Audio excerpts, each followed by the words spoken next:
Okay guys, now let's just see a small practical demo for RecyclerView. I'm going to create a new project here.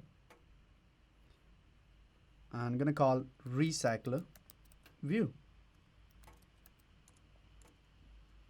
going to create empty activity only and finish.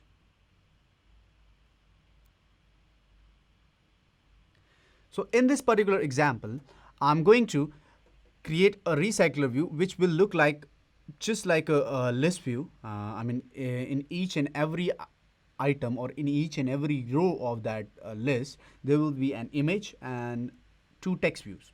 So while I scroll, it will just look like a list view, but it has been implemented by the RecyclerView. So this is how my normal UI looks like right now.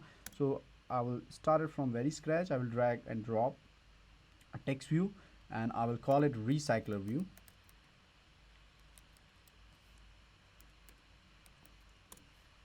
And let me just call it my title. And I will increase the size to 30 sp. And below this, I will include my RecyclerView. Now, to include my RecyclerView, the thing which I need first is I need to add my dependencies. So with Android 2.2, with Android Studio 2.2, you don't even need to add that. If you go down at the very bottom, you will be able to see that in custom app compact, there is a RecyclerView. You can directly click on this and it will add library for you if you just directly click on this. So that's the easy way to do that. So you can go ahead and do that. I will show you there is a other way also for those who are still using Android. Android 2.1 or less than 2.2, they need to go to File, then Project Structure, and then App. And inside App, there will be Dependencies. So this is where you add all the library files or dependency file for your project. Now here you can see the Add button. You have to click to the Add button and you can see three options. Now if you want to add any inbuilt library like RecyclerView or Design View or Card Views, so you have to click on the first option, Library Dependency. If you are adding any external libraries like your company already has a software on face recognition written in Java. Now you want to implement that same functionality in your application also. The one way is to design that same application and same functionality to your Android application also. Or what you could have done is you can just get the jar file from your last application and add that jar file as the file dependency in your Android application. So for that purpose, external dependencies, you will use file dependency. And module dependencies, if your current application have other modules also and you want to add those modules dependency here also. For example, let's say for the weather application, you have a module on TV also, you have a module on viewer also. So that you can add with the module dependency. So as of right now, I want library that is inbuilt. I will search out for my RecyclerView. RecyclerView. Let's just search out RecyclerView. There we go. RecyclerView and press OK. Because I'm using the build tool latest 25.0.1, in whichever version you are working, you have to use that. In whichever build version you are working, you have to use that RecyclerView version and press OK. And it will start updating your Gradle file. Now you can go ahead and check out in your build.gradle module app, there is a RecyclerView added. So because this is added here now you can just click on your view and drag and drop. That's for only you will do this only when you are doing it with a standard way, that is by adding from a project structure and all. But if you are directly adding it from here, see, now because the library is already added, now you can drag and drop a RecyclerView just like any other view. So you could have done both. You can do this in both the ways, either add it from here or from project structure. So if you are adding from project structure, you will again put it recycler, you will again click on view, and from here you have to select the recycler view, find out the recycler view, there you go, and press OK. So that's one way to add it directly from view, drag and drop from view, and then give the ID to this guy, let's say my recycler, and layout width match parent and match parent. Right now, don't worry about the how exactly recycler view looks right now, because we are going to change it dynamically. So just make sure that you have a correct ID here, and now you can go back to your main activity and access this recycler view here. Here, recycler view R1 equals to, I need to get the access of recycler view, find view by ID, r.id dot my recycler, and there you go, I got the access of recycler view. So we will come to my main activity again, but first I need is my adapter class. So for that I will create a normal Java class, my own adapter extends recycler view dot adapter. Now before I right away implement my abstract method, I will create a generic inbuilt class, or a generic inner class. I will call it like my own, inside my own adapter I want to create. I will call it my own holder, whatever you want to name it. Now you can click on this balloon, that red balloon, and you can create my own holder inner class like this, and then you can always go ahead again click on this and create implement methods, and these are the methods you want to implement. Now as you can see, inside this there is a inner class now, but you need to extend this as recycler view dot view holder. And once you do that, this recycler view dot view holder class expects a super constructor, that is expects the argument in there in his this recycler view dot view holder expects a argument back to its constructor. So you will create that constructor here. So now you see this is the skeleton for my recycler view. I'm going to come and fill this whole, or create or complete this recycler view adapter class. But for before doing that, let's just recall what do I need for this adapter class. First I need the data, so, and second I need the layout. So let's just create first layout. What kind of layout I want for each and every row? Right click on your layout file and layout folder and call it, let's say, my underscore row layout, and this is where I will create the layout. What I will create is let's just create an image view for an image, and right now I'm putting this, but it doesn't really matter. I'm going to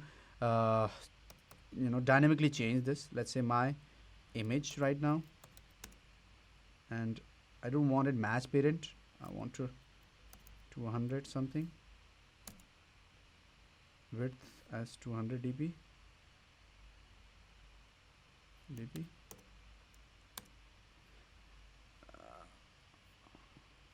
Okay, and instead of linear layout here, I want to create it as relative layout, so that I can place my other views very freely, as freely as possible. So here also in image I want to fit it as XY, so that it will cover everything, and height also I want 100 dp. So this is how it looks like. Okay, you can do the designing part as you like. Next I want is a text view, or let's just make it instead of 200, make it 100. Yeah, this looks better.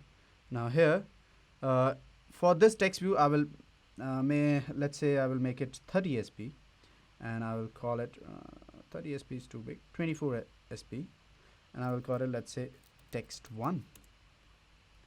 And next I'm going to put another text view just below that. Just remember, whatever is written right now on them doesn't really matter, because I'm going to dynamically change it. So text2, right? So I guess, yeah, I guess I'm good now. So let's just increase the size of second one also, make it to 80. So that's how my each row layout looks like right now. All I have to do is go to text. Now make sure that in your relative layout, instead of height, you put height match parent, you put wrap content. Why wrap content? Why not match parent? Because what will happen if you put match parent, every row will cover the whole screen, and then again you have to scroll. When you scroll, then second row will again cover the whole screen. So I do not want to cover the whole screen like this, every row will cover this whole screen, and then you have to scroll, the second row will again cover the whole screen. I want to just cover till this point only. So that's why wrap content. So I have my layout ready. Next I need is my data. So you can get the data for them from over the network also, from the database also. But for our example purpose, I'm going to get the dummy data. I'm going to create some dummy data. In the values, I will go to strings. I will create arrays. String array. Let's say pet underscore name, and I call it item. Let's say cat. Let's just create some of more item in this. Let's just create some more item in this. Okay, let's just name them cat, dog, rat, rabbit. I guess rabbit, people do make rabbit as pet. What else? Pigeon, snake,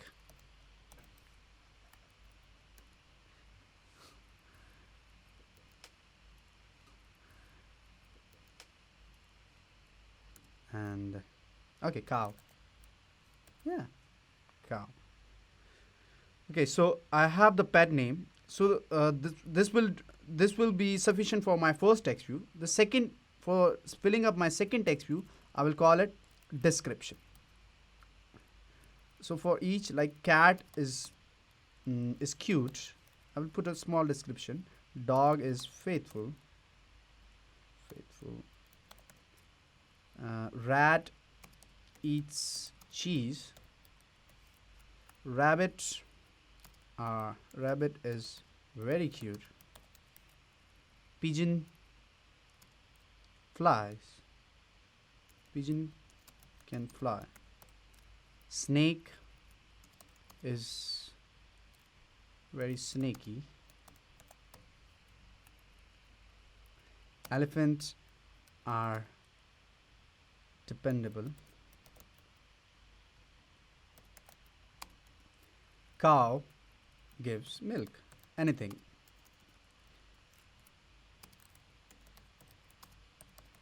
Okay, so now I have my data for my two text views, but I do need the third part, that is for image. So for image, let me just get an image. Now I will copy these two icons or icon images and paste them inside my applications drawable. That's great. Okay, great. So now I have my data ready.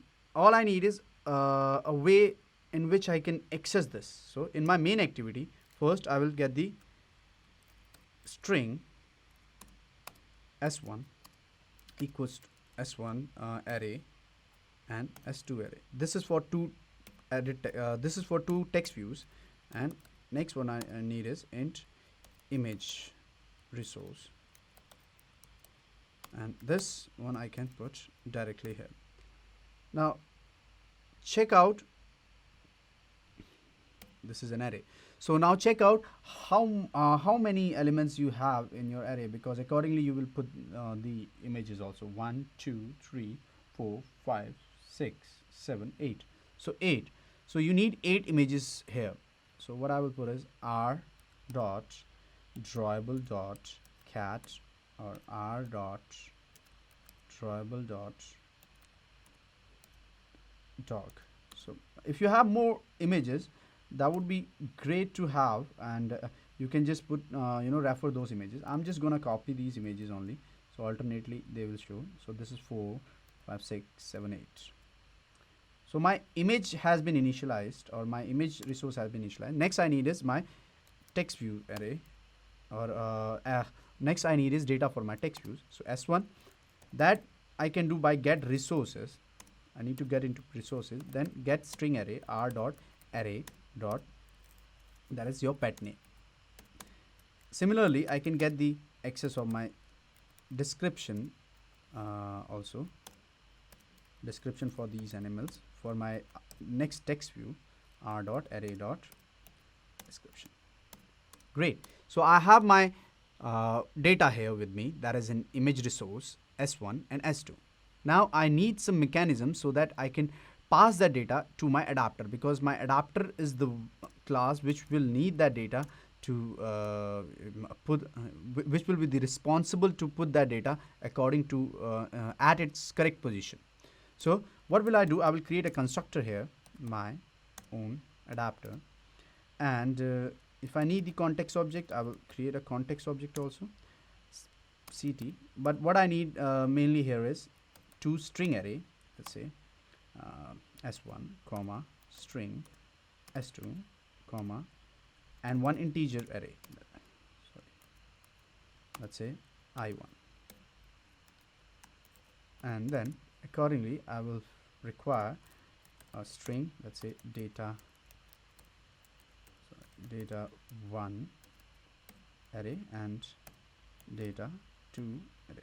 Right now I'm dealing with dummy data. That's the reason I'm using the directly right now I'm dealing with the dummy data. That's the reason I'm using arrays here. But when you will be dealing with the actual data from over the network or from database, you might have to use array list or dynamic data structure. So if you want the context object also to be placed here, so you can use ctx2. Next you need is, you need to initialize the objects first for ctx, let's say ct, so that I can use the context object inside this class also. Next you need to initialize the data. For data 1 it will be s1, for data 2 it will be s2,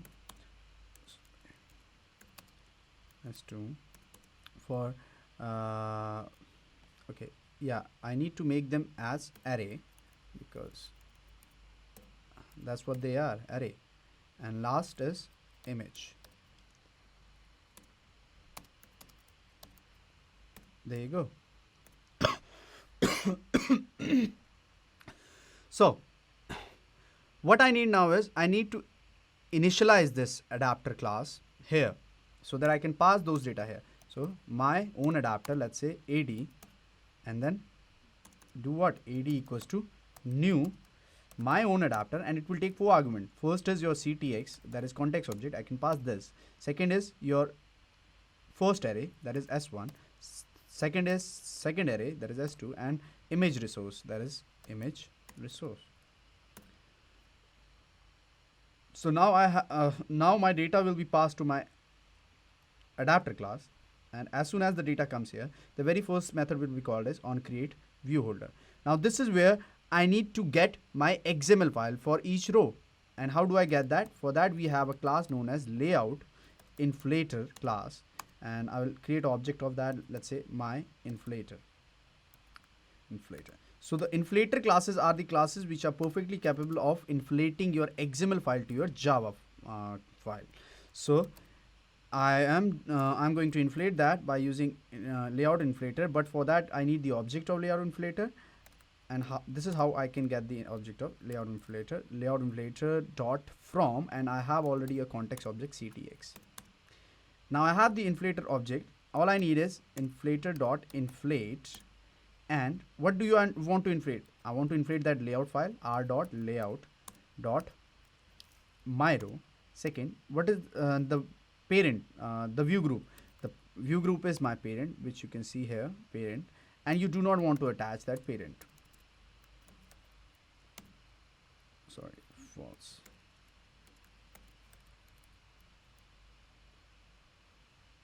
Okay, once you do that, this whole thing will return you a view object. You can always create my own view object. So now everything is inside my own view, and this method expects you to return a view holder object. So I can just directly go ahead and my own view. So you see, as soon as onCreate view holder will be called, it will return my view holder with the with this particular view, and in which you have the whole layout file. All you have to do now is initialize or get the access of this text view and image view and the second text view. That you will be doing inside your view holder class, because it as soon as you do this, it will come inside your view holder class, and here you can put text view t1, t2, and image view img or my image. So how do I initialize them? Here t1 equals to, again typecast it to text view. I need to do find view by id, but find view by id will not work directly because everything is inside now item view, because that's what we passed it here, my view, and it called the constructor, and the my view has been passed here in item view. Now you can do find view by id r dot id dot for your text view, I guess it's text1 first id. For second text view, it's text view item dot find view by id r dot id dot text2, and t3 it's not t3, it's my image now, equals to image view find view by id item dot find view by id r dot id dot image, that is my image. There you go. So now my data has been initialized. All I need to do is bind this data with my correct data source, and my data source are inside data1, data2, and img. So I already have this onBind method. All I need to do is holder dot, and inside holder I want to bind my text view first, so t1, because this will give me the access of the text one which is inside this, because this holder is nothing but the object of this class, and t1 dot, and how do I set the text, and I put whatever you have in data1 and add position 0. For each row accordingly I will be able to put the data. t2 dot set text data to position, and for image holder dot my image dot set image resources data, not data this time, but img position. There you go. So my adapter is almost ready. All I need to do now is tell the number of counts. So you can use any one of them, because everybody, each and every data will be having the same amount of data or same number of elements. So data1 dot length or size, whatever you want, length. That's good. So my adapter class is ready. All I have to do is come back here. My adapter has been initialized. Attach this adapter to my recycler view, that is R1. So R1 dot set adapter AD. One last step, and that is what kind of layout you want, layout manager you want to attach with your recycler view. Because I'm creating a normal list view type, so set layout manager new linear layout manager, and provide context this, and that's all. And when you try to run this application now, it will show you a list view in which you have a image and two text views together in one row, and then In second row, again a image view and two text views together, and in like this it will create a list view which is being designed by your recycler view. Let's just see. So see here, there is this image, cat is cute, dog is faithful, rat. So accordingly you can put, for your own example purpose, you can put a rat image, you can put rabbit image, so like this. So you see, I can scroll it, it's pretty fast, efficient. So that was recycler view. Thank you.